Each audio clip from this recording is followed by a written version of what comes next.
Dr. Charlebois, dairy was a really contentious part of the negotiations under the new U.S., Canada, Mexico trade agreement. That's the agreement under which this dispute was brought. This was largely because of Canada's supply management system that complicated the negotiations. So can you explain to our viewers how the existence of Canada's system made that part of the trade negotiations possible? What concessions were made by both sides? Well, I mean, it was negotiations started with the Trump administration, and I would say former President Trump, was probably the first president in office to actually point fingers at our supply management regime publicly. And it really and he did that, I believe, in Wisconsin, a state where he needed votes. So all of a sudden in America, this issue became quite political. And if you remember a few years ago, there was this whole issue of dehydrated milk coming into Canada, millions and millions of dollars of dairy proteins illegally was entering the Canadian market to allow processors to save some money. And by the way, this could happen again. And why? Because industrial milk in Canada is too expensive. So processors are looking for different ways. So this has become a North American issue because a lot of people in America want to do business with dairy processors. They've tasted the honey and they want more. I mean, when we think about black market products, we're usually not thinking about milk, but I guess welcome to Canada.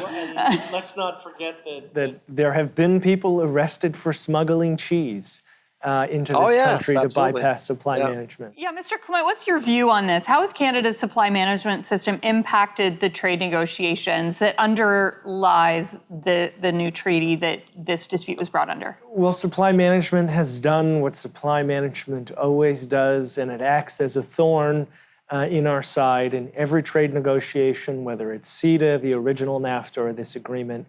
And it really begs us the question of why. Why do we uphold this system and put our trade relationship with our greatest trading partner at jeopardy?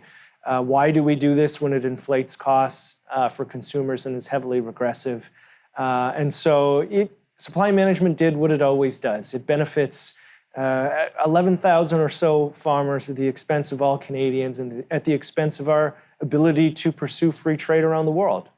I mean, there's some words that I'm sure are going to get some people in this country angry, Mr. Clement.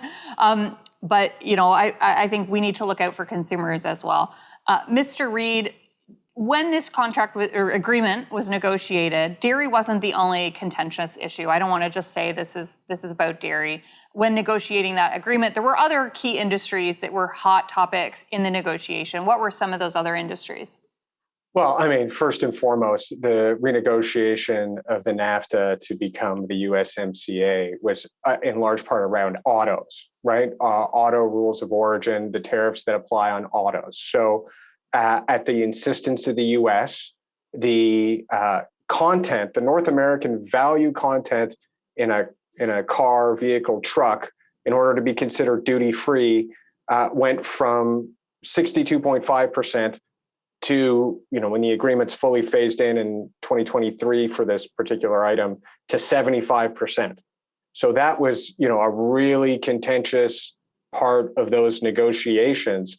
And I should mention, you know, the auto industry has already spawned one new USMCA dispute. Earlier this month, Mexico initiated a dispute with the United States over the manner in which the U.S. has interpreted the USMCA provisions around, you know, how you calculate that North American content number, right? Canada has joined that dispute. And there's another potential dispute depending on whether the U.S.